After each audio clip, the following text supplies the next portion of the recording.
C'est une mère qui serre contre elle le corps de son bébé qui n'a pas survécu. Sa sœur, la tante du petit Yahya, prend la parole.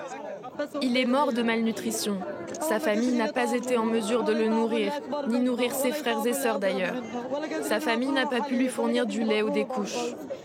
Le directeur de l'hôpital de Chifa où se déroulent les funérailles n'hésite pas à dire que la bande de Gaza est frappée par la famine.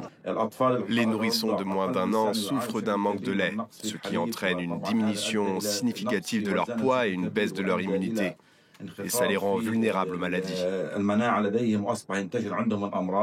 Les habitants, comme les organisations humanitaires ou l'ONU, expliquent régulièrement que l'épuisement des stocks a provoqué une flambée des prix du peu de nourriture encore disponible sur les marchés de Gaza. Le Programme alimentaire mondial a indiqué au début du mois que le prix de la farine pour le pain était 3000 fois plus élevé qu'avant la guerre. Lundi, un de ses responsables s'est exprimé par visioconférence. D'après nos informations, un tiers de la population ne mange pas pendant plusieurs jours d'affilée, y compris des femmes et des enfants. Et comme le montrent nos évaluations rendues publiques, un quart de la population est confrontée à des conditions proches de la famine.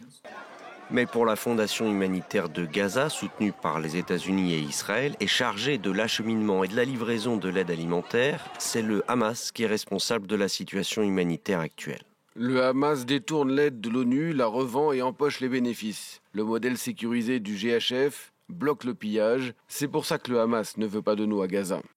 Lundi, la Société des journalistes de l'AFP a publié ce communiqué en solidarité avec ses collaborateurs palestiniens à Gaza pour, je cite, « refuser qu'ils meurent ».